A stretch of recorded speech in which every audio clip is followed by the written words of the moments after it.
नमस्कार प्यारे बच्चों, कैसे आप सब लोग। स्वागत है आपका आपके अपने YouTube channel LSG online classes में।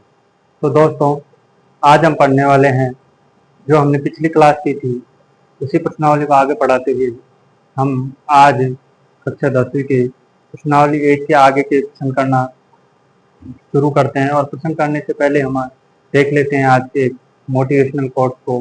तो आज की क्लास की शुरुआत करते हैं हम एक मोटिवेशनल कोट्स के साथ। मोटिवेशनल कोट्स है हमारा, उसकी तरफ देखते हैं हम कि किस्मत भी बादशाह उसी को बनाती है जो खुद करने का हुनर रखता है। अर्थात किस्मत उन्हीं लोगों को साथ देती है जो अपनी मेहनत से आगे बढ़ने की कोशिश करते हैं। कि किस्मत उन्हीं लोगों को साथ देता है जिनके बादशाह उसी को बनाती है जो कुछ करने का हुनर रखता है। किस्मत उन्हीं लोगों का साथ देती है जो कुछ करना चाहते हैं, जो कुछ मेहनत करते हैं, जो कुछ करने के लिए उन्हीं लोगों का किस्मत साथ देती है। तो चलिए दोस्तों, आज की क्लास को यहाँ से आगे शुरू करते हैं हम। और आगे शुरू हमने पिछली क्लास में 3 प्रश्न तक कर लिए थे। हमने पिछली क्लास में 3 प्रश्न तक कर लिए थे और तीसरा प्रश्न था हमारा जो हमने देखा था 8, 9 और 25 का एलसीएम और एचसीएफ दोनों निकालने थे। तो इसी क्लास को आगे से रेगुलर रखते हुए आज हम करेंगे प्रश्न नंबर 4 की ओर। तो प्रश्न नंबर 4 है हमारा, वो है, हम देख लेते हैं कि हमें क्या दे रखा है। हमें एचसीएफ दे रखा है। एचसीएफ है 306 और 657। 306 और 657 का एचसीएफ दे रखा है, वो दे रखा है हमें 9 और हमें निकालना क्या है, एलसीएम निकालना है। ठीक है प्यारे बच्चों, तो ये हमारा प्रश्न है। तो हम इसको करेंगे जो हमने फॉर्मूला लिखा था उससे, तो हम फॉर्मूले के आधार पर इसको करते हैं। तो चलिए इसका सॉल्यूशन निकालते हैं। तो प्यारे बच्चों देखिए, हम इसका सॉल्यूशन निकालते हैं और चलते हैं इस सवाल में। तो बताइए हमें क्या दे रखा है, एचसीएफ दे रखा है हमें एचसीएफ, और किसका दे रखा है 306 और 657। दोनों संख्याओं का हमें एचसीएफ दे रखा है और वो कितना दे रखा है हमें 9 दे रखा है। ठीक है, ये हमें किसके अनुसार दे रखा है, प्रश्न के अनुसार दे रखा है। हमें निकालना क्या है, इनका एलसीएम निकालना है। एलसीएम किसका 306 और 657 दोनों का एलसीएम क्या होगा, ये हमें देखना है। तो हम एक को ए मान लेते हैं और एक को बी। तो देखो जैसे ए बराबर कितना हो गया 306 हो गया और बी बराबर कितना हो गया 657। अब दोनों का क्या दे रखा है, हमें एचसीएफ दे रखा है और हमें एचसीएफ दोनों को कितना दे रखा है, एचसीएफ ए और बी, जब दोनों संख्याओं का एचसीएफ दे रखा है वो दे रखा है हमें कितना दे रखा है प्यारे बच्चों, वो दे रखा है हमें 9। कितना दे रखा है, तो हमारा फॉर्मूला है उसके अंदर लिख लेते हैं हम। तो फॉर्मूला क्या था हमारा, ए गुणा बी बराबर क्या था हमारा, एलसीएम ऑफ ए बी गुणा एचसीएफ ऑफ क्या था ए। ये हमारा क्या था, फॉर्मूला था। अब इसके अंदर जो मान हमें दे रखे हैं वो लिख लेते हैं। तो बताओ ए का मान कितना दे रखा है हमें, 306 दे रखा है। बी का मान हमें कितना दे रखा है, 657 दे रखा है। एलसीएम तो हमें निकालना है ए और बी का, तो एलसीएम हो जाएगा हमारा इसका, ए का मान कितना है 306 और बी का मान कितना है 657 गुणा, और एचसीएफ हमें कितना दे रखे हैं 9 दे।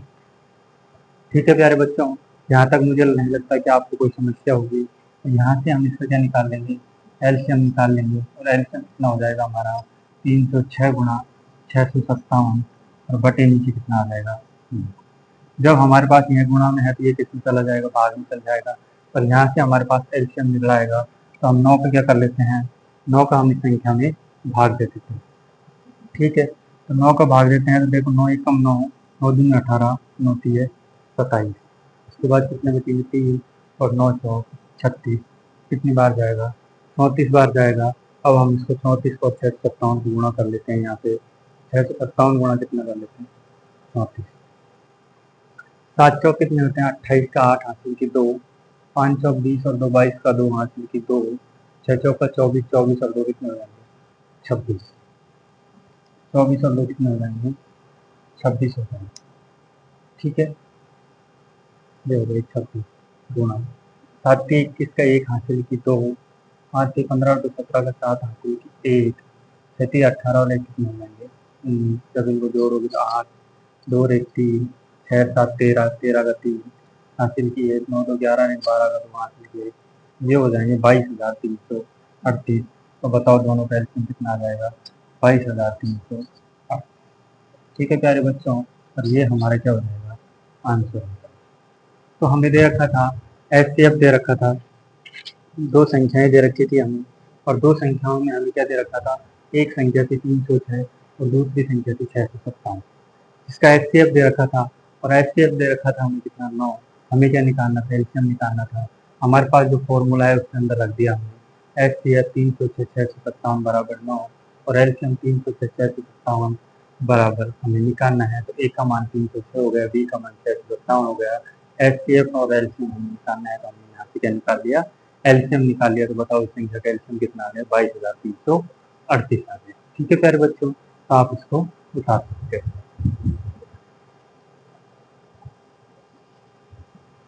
चलिए अब चलते हैं हम अगले सवाल की। अगला सवाल है हमारा 5 5 नंबर सवाल देखते हैं हम।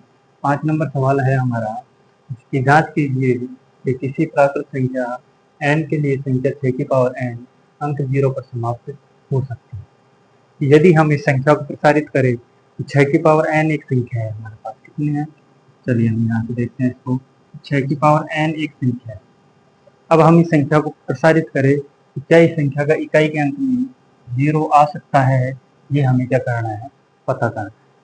ठीक है, इस संख्या से हम पता करते हैं कि ये संख्या 6 की पावर n की समाप्त हो सकती है या नहीं हो सकती।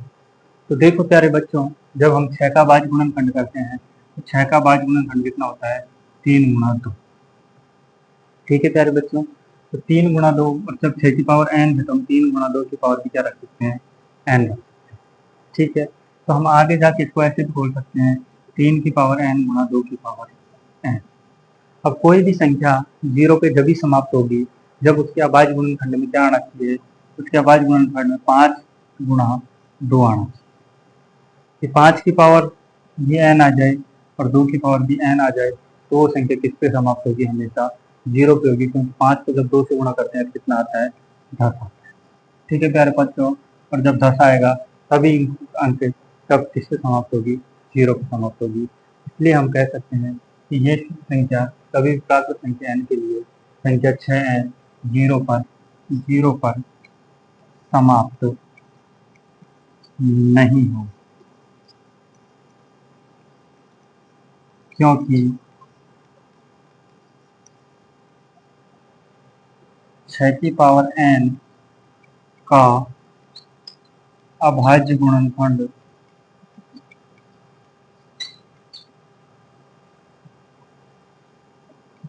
3 गुणा 2 की पावर n है, जो कभी भी 0 पर समाप्त नहीं होगा।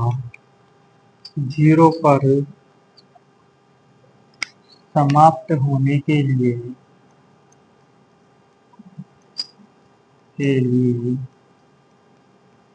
5 गुणा 2 की पावर n पर n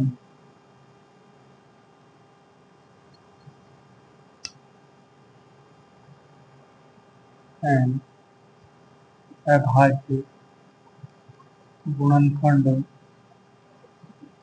में होना। यहाँ आपने देख लिया होगा कि 6 की पावर n का जब हम अभाज्य गुणनखंड करते हैं तो कितना आता है? 3 गुणा 2 की पावर n आता है। तो 3 की पावर n 2 की पावर n। अब ये 0 पर समाप्त कभी भी नहीं होगा, क्योंकि ये 0 पर समाप्त तभी होगा जब 5 गुणा 2 उसके अभाज्य गुणनखंड के अंदर आएगा।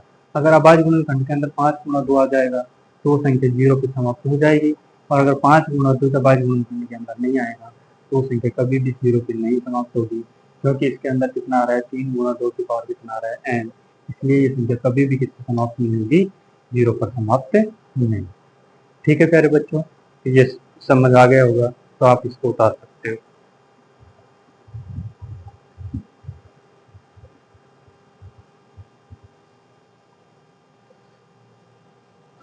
तो आपने उतार लिया होगा। अब चलते हैं हम अगले सवाल की। और अगला सवाल है हमारा, और वो है, उसको देख लेते हैं। अगला सवाल है हमें, व्याख्या कीजिए 7 गुणा 11 गुणा 13 प्लस 13 और 7 गुणा 6 गुणा 5 गुणा 4 गुणा 3 गुणा 2 गुणा 1 प्लस 5 भाज्य संख्याएं क्यों है, इसका हमें क्या करना है, पता लगाना। ठीक है प्यारे बच्चों, तो चलिए इसका पता लगाते हैं। तो देखिए सबसे पहले पहली संख्या देखते हैं। पहली संख्या है 7 गुणा 11 गुणा 13 प्लस 3। ये एक संख्या है हमारे पास और इस संख्या का हमें बताना है कि यह संख्या क्या होती है। ये संख्या अभाज्य गुणन भाज्य संख्या है और क्यों है। ठीक है, तो देखिए प्यारे बच्चों, जब आप लोग देखोगे, देखो इसके अंदर 13 यहाँ पे भी है और 13 यहाँ पे भी, दोनों जगह 13 है, तो हम 13 क्या कर लेते हैं, कॉमन ले लेते हैं। 13 को कॉमन लेने के बाद में ये बचेगा 7 गुणा 11 और प्लस कितना बच जाएगा, 1।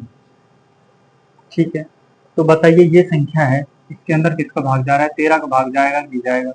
13 कॉमन आ रहा है तो इसके अंदर, इसका मतलब इसके अंदर 13 का भाग जाएगा। लेकिन लेकिन अभाज्य संख्या का क्या रूल है कि अभाज्य संख्या ऐसी संख्या होती है जिनके अंदर या तो 1 का जाए या शून्य का जाए। तो इसका मतलब ये संख्या है, इसके अंदर या तो 1 का भाग जाना चाहिए और या फिर किसका जाना चाहिए, शून्य का जाना चाहिए। अगर ये कंडीशन सही होती है तो ये संख्या कौन सी होती, अभाज्य होती। लेकिन ये कंडीशन सही नहीं है, क्योंकि इसके अंदर किसका भाग जा रहा है, 13 का भाग जा रहा है। ठीक है, तो 13 का भाग जा रहा है, इसलिए ये संख्या कौन सी संख्या हो जाएगी, भाज्य संख्या हो जाएगी। कौन सी संख्या हो जाएगी प्यारे बच्चों, भाज्य संख्या हो जाएगी। क्योंकि भाज्य संख्या के अंदर 1 और शून्य के अलावा भी अन्य संख्याओं का भाग चला जाता है। इस संख्या की अन्य संख्या कौन सी का भाग जा रहा है, 13 का भाग जा रहा है। अतः हम क्या लिख सकते हैं, अतः दी गई संख्या में एक व शून्य के अलावा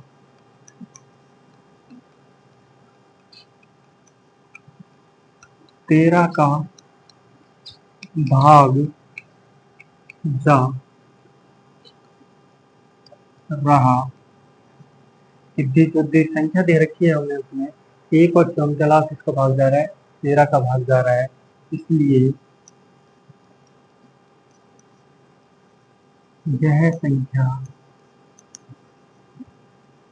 भाज्य संख्या हो। ठीक है प्यारे बच्चों, यहाँ तक समझ आ गया आज। ठीक है प्यारे बच्चों, तो आपने देखा होगा कि इस संख्या के अंदर किससे भाग जा रहा है, 13 से भाग जा रहा है। 1 और शून्य के अलावा 13 का भाग जा रहा है, इसलिए संख्या क्या कहलाएगी, कौन सी संख्या हो जाएगी, हमारी भाज्य संख्या हो जाएगी। ठीक है, सेम उसी प्रकार हम दूसरी संख्या को देखते हैं। तो बताओ दूसरी संख्या क्या है, 7 गुणा 6 गुणा 5 गुणा 4 गुणा 3 गुणा 2 गुणा 1 प्लस कितना है। अब इसके अंदर भी आप देखोगे तो 5 यहाँ पे भी है और 5 यहाँ पे, हम दोनों संख्याओं के पहले 5 कॉमन ले लें। तो देखिए प्यारे बच्चे, जब 5 कॉमन ले लेंगे क्या बच जाएगा, 7 गुणा 6 गुणा 4 गुणा 3 गुणा 2 गुणा 1 और प्लस कितना बच जाएगा। अब बताओ इस संख्या के अंदर भी किसका भाग जा रहा है, 5 का भाग जा रहा है। अब जिस संख्या के अंदर 5 का भाग जा रहा है तो वो संख्या भी क्या हो जाएगी, सेम उसी प्रकार ये संख्या क्या हो जाएगी, भाज्य संख्या हो जाएगी। क्योंकि इस संख्या के अंदर भी किसका भाग जा रहा है, 5 के भाग जा रहा है। तो हम इसके बारे में भी यही लिख सकते हैं, अतः दी गई संख्या में एक व शून्य के अलावा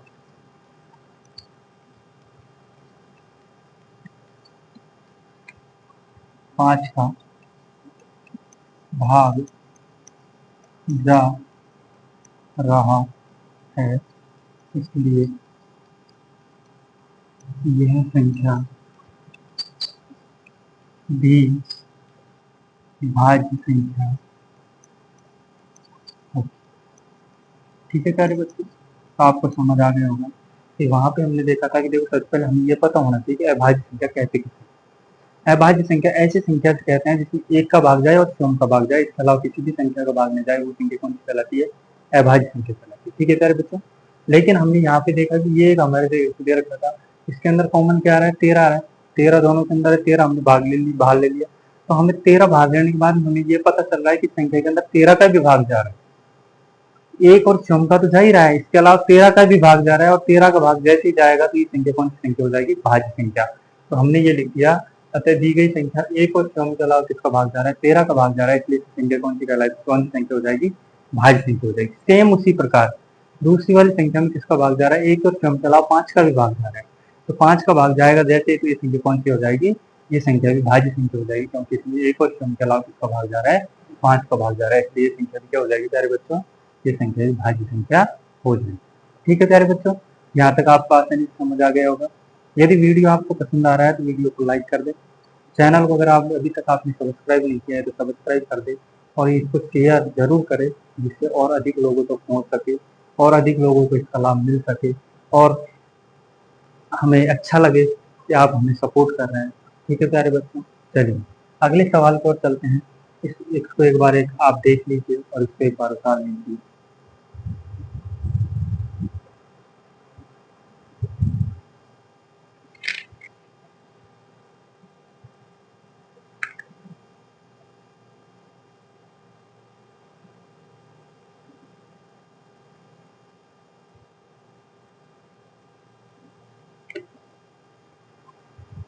चलिए अगले सवाल की ओर चलते हैं, और अगला सवाल है हमारा इसका लास्ट 7 नंबर, ये अंतिम सवाल है, इसी के साथ हम आज की क्लास को समाप्त करेंगे। चलिए, किसी खेल के मैदान किसी खेल के मैदान के चारों ओर एक वृत्ताकार पार्क है, तो खेल का मैदान, ठीक है, और एक खेल के मैदान के चारों ओर क्या है, एक वृत्ताकार पार्क। इस मैदान का एक चक्कर लगाने में सोनिया को 18 मिनट लगते हैं। यहाँ से सोनिया भागना चालू करती है, और सोनिया एक चक्कर कितने मिनट में लगा देती है, 18 मिनट में लगा देती है। ठीक है, एक चक्कर लगाने में रवि को 12 मिनट लगते हैं, जहीं से रवि भागता है, ठीक है, और रवि यहाँ से भागता है, और रवि को कितने मिनट लगते हैं, 12 मिनट। ठीक है, इस मैदान का ये क्या हो गया हमारा खेल। ठीक है प्यारे बच्चों, मान लीजिए कि वे दोनों एक ही स्थान से एक ही समय पर चलना प्रारंभ करते हैं, दोनों एक साथ चलना शुरू करते हैं, और एक ही स्थान इस स्थान से दोनों चलना प्रारंभ करते हैं। कितने समय बाद पुनः प्रारंभिक स्थान पर नहीं, कि कितना समय लगेगा कि वो दोबारा उस स्थान पे आ जाए, वापस उसी स्थान पे आ जाए, तो हमें ये पता करना है कि वो उसी स्थान पर कितने देर बाद वो वापस उसी स्थान पर आएंगे। ऐसी हमें चीजें निकालने के लिए हमें क्या करना होता है, एलसीएम लेकर निकालना होता है, लघुत्तम समापवर्ती निकालना होता है। ठीक है प्यारे बच्चों, तो चलिए हम इसका लघुत्तम समापवर्ती निकालते हैं। तो देखिए सबसे पहले सोनिया को लगने वाला समय, तो बताओ सोनिया को कितने मिनट लग रहा है, सोनिया को लग रहे हैं 18 मिनट। ठीक है, अब बताओ रवि को लगने वाला समय, रवि को कितने मिनट लग रहे हैं, तो रवि को लग रहे हैं प्यारे बच्चों कितने मिनट, 12। सोनिया इस मैदान का चक्कर 18 मिनट में लगाती है, और रवि कितने मिनट में लगाता है, 12 मिनट। अब वो समय निकालना है हमें जब एक ही स्थान चले वापस उसी स्थान पर, वापस कितने मिनट बाद में एक दूसरे को मिले। ठीक है प्यारे बच्चों, वो समय हमें क्या करना है, निकालना। अभी हमने बताया था कि ऐसा निकालने के लिए पुनः प्रारंभिक स्थान पर मिलने की लगे समय को निकालने के लिए हम क्या करेंगे, दोनों का एलसीएम करेंगे। तो सबसे पहले हम 18 का एलसीएम लेते हैं। 18 का जब हम अभाज्य गुणनखंड करते हैं तो देखिए 18 का अभाज्य गुणनखंड कितना आएगा, या फिर हम दोनों का एक साथ अभाज्य गुणनखंड कर देते हैं। ठीक है, देखो ये कितने 18 और एक को कितने लगे हैं, 12, दोनों क्या ले लेते हैं एलसीएम। सबसे पहले 2 का भाग देंगे कितनी बार, 9 बार, इसमें कितनी बार जाएगा, 6 बार, फिर 2 का भाग देंगे, 9 में जाएगा नहीं, इसमें 3 बार, अब किसका जाएगा, 3 का इसमें 3 बार, इसमें 1 बार, और फिर किसका देंगे, 3 का इसमें 1 बार, और इसमें। ठीक है प्यारे बच्चों, तो गुणा कर लेते हैं, 2 गुणा 2 गुणा 3 गुणा 3, यहाँ पे कितने थे, 18 और 12 थे। ठीक है, तो ये हो गया हमारा। अब बताओ कितने हो गए, 2 दूनी 4, 4 के 12, 12 के 36, तो 36 मिनट बाद, 36 मिनट बाद में दोनों क्या कर देंगे, दोनों क्या कर लेंगे, वो एक साथ है मिलते हैं। ठीक है, 36 मिनट बाद में 36 मिनट बाद पुनः प्रारंभिक स्थान पर दोनों पुनः प्रारंभिक स्थान कितने मिनट बाद में मिलेंगे? 36 मिनट बाद में। देखो सोनिया यहाँ से चलेगी, सोनिया एक चक्कर करने में एक 18 मिनट बाद में एक चक्कर कर लेगी और फिर 18 अगले 18 मिनट बाद में दूसरा चक्कर पूरा, ठीक है। और ये 12 मिनट बाद में कर लेंगे। तो बताओ कितने मिनट बाद में दोनों एक उसी स्थान में मिलेंगे? 36 मिनट बाद में दोनों क्या कर लेंगे? उसी स्थान पर मिल जाएंगे। ठीक है प्यारे बच्चों, चलिए आज की क्लास को हम यही समाप्त करते हैं। एक बार दोबारा देख लीजिए, किसी खेल के मैदान की चारों ओर एक वृत्ताकार पाथ है। इस मैदान पे एक चक्कर लगाने में सोनिया को 18 मिनट लगते हैं और कभी 12 मिनट लगते हैं। कभी 12 मिनट में पूरा कर लेता है, वो 18 मिनट में पूरी करती है। देखिए अब हमें ये पता लगाना है कि दोनों पुनः प्रारंभिक स्थान पर कितने कितने समय बाद मिलेंगे। तो पुनः प्रारंभिक स्थान पर निकालने के लिए हम दोनों क्या कर लेंगे? एलसीएम कर लेंगे। एक 18 है, दूसरा 12 है। दोनों का एलसीएम कर लिया। एलसीएम करने में कितना? 36 मिनट। अब बताओ रवि कितने? रवि 3 चक्कर लगा चुका होगा 36 मिनट बाद। और सानिया कितने लगा चुकी होगी? सानिया 2 चक्कर लगा चुकी होगी। सानिया 2 लगा चुकी होगी, जब रवि कितने लगा चुके हैं? 3 लगा चुके होंगे और दोनों 36 मिनट बाद में क्या कर देंगे? उसी स्थान पर मिल जाएंगे। ठीक है प्यारे बच्चों, आज की क्लास को हम यही समाप्त करते हैं। इसी के साथ आपकी पहली प्रश्नावली 1.1 कंप्लीट हो चुकी है। कल आपको नई प्रश्नावली के साथ शुरुआत करेंगे 1.2 के साथ। ठीक है प्यारे बच्चों, तो प्रश्नावली 2 को शुरू करने से पहले मैं आपसे रिक्वेस्ट करूंगा कि आप चैनल को सब्सक्राइब कर दें और बेल आइकन को जरूर दबा दें, जिससे नई वीडियो जो भी आए जो आपको प्राप्त हो जाए। इसके अलावा मैं आपसे कहना चाहूंगा कि अधिक से अधिक लोगों को भी इसको शेयर जरूर करें। आपको जो भी पढ़ा रह जा रहा है, अगर आपको कोई चीज़ समझ नहीं आ रही तो कमेंट बॉक्स में कमेंट करके हमें अवश्य बताएं, जिससे हम और भी सुधार कर सके इस चीज़ में। और इसके अलावा आप इनको एक बार अपने घर बैठ के वीडियो को बार बार देखिए। वीडियो को एक बार समझ नहीं आए तो 2 बार देखिए। शेयर कॉपी में करने की कोशिश करें, रफ कॉपी में करने की कोशिश करें, निश्चित ही आपको समझ आ जाएगी। ठीक है प्यारे बच्चों, आज की क्लास बस इतनी। धन्यवाद।